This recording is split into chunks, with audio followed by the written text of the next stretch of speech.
Hello everyone, আমার আরও একটি নতুন ভিডিওতে তোমাদের সকলকে স্বাগত জানাই।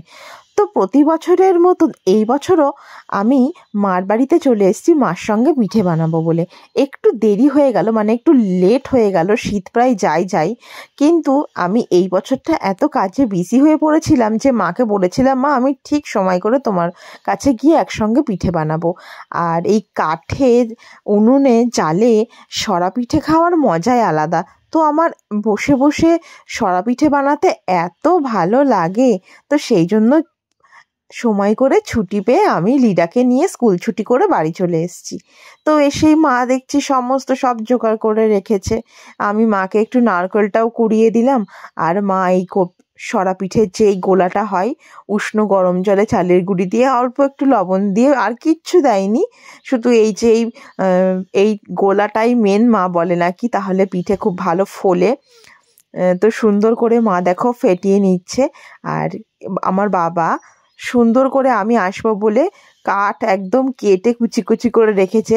বাবাও আজকে ভেবেছিল থাকবে, পিঠে বানানো দেখবে একসাথে, বাবা খুব আনন্দ পায় আমি গেলে, একসঙ্গে রান্না করলে মায়ের সাথে। কিন্তু হঠাৎ করে বাবার একটা কাজের ফোন চলে এলো, তো বাবাকে সঙ্গে সঙ্গে সেখানে চলে যেতে হলো বলে বাবা আর থাকতে পারলো না। আর লিডা যেহেতু খুব দুষ্টুমি করে বলে ওকে আমি খাইয়ে দাইয়ে ঘুম পাড়িয়ে দিয়েছি। ব্যাস, এবার আমি আর মা নিশ্চিন্তে বসে বসে দুপুরবেলায় কাঠের উনুনে পিঠে বানাচ্ছি। আর সরা পিঠে খেতে ঝোলা, মানে ওই খেজুরের গুড়, ছোলা গুড় যেটা হয় সেটা দিয়ে খেতে এত ভালো আমার লাগে যে কি বলবো। আর আমি আর মা দুপুরবেলায় বসে গল্প করছি আর বসে বসে পিঠে বানাচ্ছি। আর এই উনুনটাই সাধারণত আমার মা আর বাবা গরম জল করে থাকে, স্নানের গরম জল। তো প্রতিবার এই উনুনটাতেই পিঠে বানাই, সরা পিঠে। আর ওই যে বেগুনের ওই বোটাটা ওরকম করে কেটে নিয়ে তেল দিয়ে বোলাচ্ছিলাম, তাতে বলে মা নাকি খুব ভালো পিঠে ওঠে। তো দেখছিলাম সত্যি কথা বেশ সুন্দর পিঠেটা উঠছিল। আর ছোট্ট ছোট্ট দেখতেও তো বেশ ভালো লাগে বলো সরা পিঠে। তো আমার তো সত্যি খুব ভালো লাগছিল, আর এই কাজগুলো করতে আমি না ভীষণ ভালোবাসি। তো সেই জন্যই আমি আরও উৎসাহিত হয়ে এক প্রকার মার কাছে চলে আসি যে এইসবগুলো বানাবো বলে সময় বের করে। তো তোমরা কারা কারা সরা পিঠে খেতে খুবই ভালোবাসো আমার মতন, অবশ্য করেই কিন্তু কমেন্ট করে জানাবে। আর পিঠেগুলো বেশ ভালো ফুলছিল আর সুন্দরভাবে উঠছিল। তো আমার দিদিও ফোন করেছিল যে কি পিঠে বানাচ্ছিস, ও ফোন করে জানছিল যে মা আর তুই বসে বসে বেশ ভালোই পিঠে বানাচ্ছিস, এরকমই গল্প হচ্ছিল ফোনে বেশ। আর আজকে যেহেতু বেশি সময় নিয়ে আসিনি আমি, তাই বেশি পিঠে বানানো হবে না।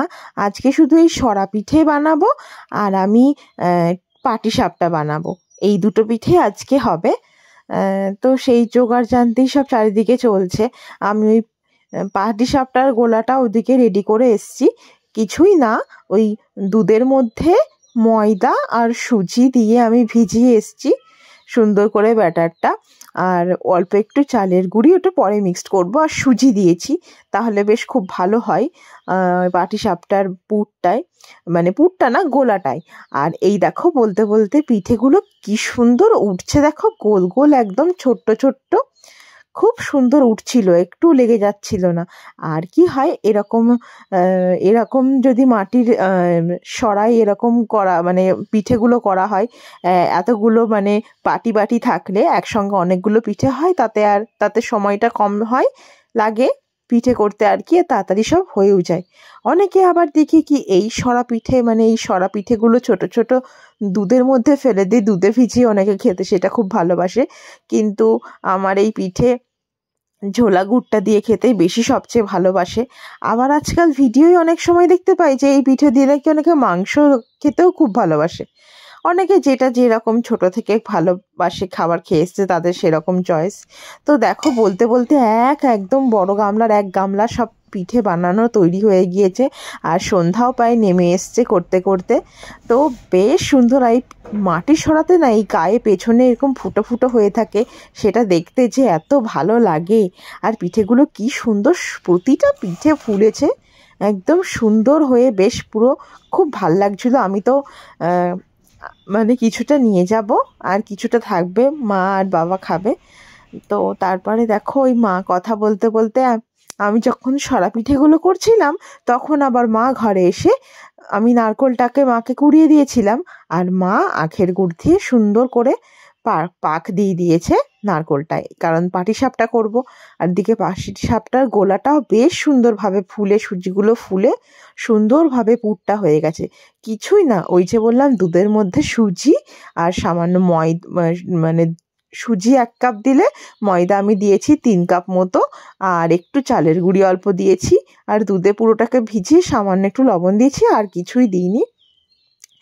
আর আমাদের বাড়িতে আর অভিষেকও সবচেয়ে বড় কথা পাটিসাপটা খেতে ভীষণ ভালোবাসে। আর অনেকে আবার একটু নরম নরম খায়, কিন্তু অভিষেক আবার একটুখানি বেশ গায়ে লাগানো মুচমুচেটা খেতেই বেশি পছন্দ করে।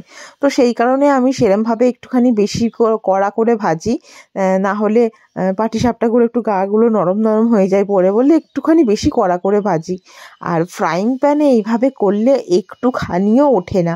মানে আমি প্রথমবার থেকে করছি, প্রথমবারটাও এরমভাবে সুন্দরভাবে উঠে গেছিলো, মানে একটা পাটিসাপটা আমার নষ্ট হয়নি। আর বেশ আমি মন মতন ভরে ভরে পুর দিচ্ছিলাম সুন্দর করে।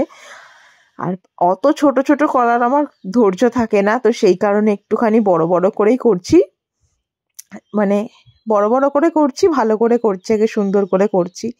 আর বেশ সুন্দরভাবে, মানে একটু লেগে যাচ্ছিল না, খুব সুন্দরভাবে পাটিসাপটাগুলো সুন্দর করে উঠে যাচ্ছিল। তো এই তো এদিকে পাটিসাপটাগুলো করছিলাম, আর ওদিকে লিডা সবাই ঘুম থেকে উঠলো, মা লিডাকে ফ্রেশ করিয়ে নিচ্ছিল, আর ওদিকে মা একটুখানি সন্ধ্যাও দিয়ে নিচ্ছিল।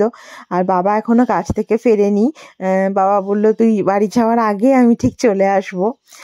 তো বাবা পিঠে দেখাটা মিস করে গেল বলে আমার খুব কষ্ট হচ্ছে, কারণ বাবা বলছিল বাবা আমাকে বাবু বলে ডাকে, বাবা বলছে ফোন করেছে বাবু আয়, আমি হচ্ছে কাঠগুলো সব সুন্দর করে জোগাড় করে রেখেছি, একসঙ্গে অনেক দিন পর পিঠে বানাবো। তো সত্যি কথা, এখন আর সংসারে বা লিডার জন্য এত বিজি হয়ে পড়ি যে বাড়িতে আসার ঠিকঠাক সময়ও পাই না, বা আসলে কোনো কাজে আসতে হয়, বা সময় নিয়ে হাতে একটুখানির জন্য আসতে হয়।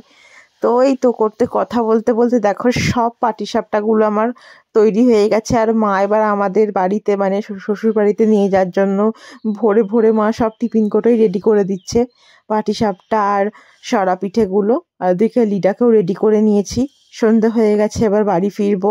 বাড়ি ফিরেও আবার ওই বাড়িতে সন্ধে দেওয়া আছে, রান্না করা আছে, সব কিছু কাজ আর কি। তো আজকের ভিডিওটা তোমাদের কেমন লাগলো তোমরা কিন্তু অবশ্যই কমেন্ট করে জানিও, আর ভালো লাগলে একটা লাইক করে দিও। তাহলে আজকের মতন আসি, আবার দেখা হবে অন্য কোনো ভিডিওতে।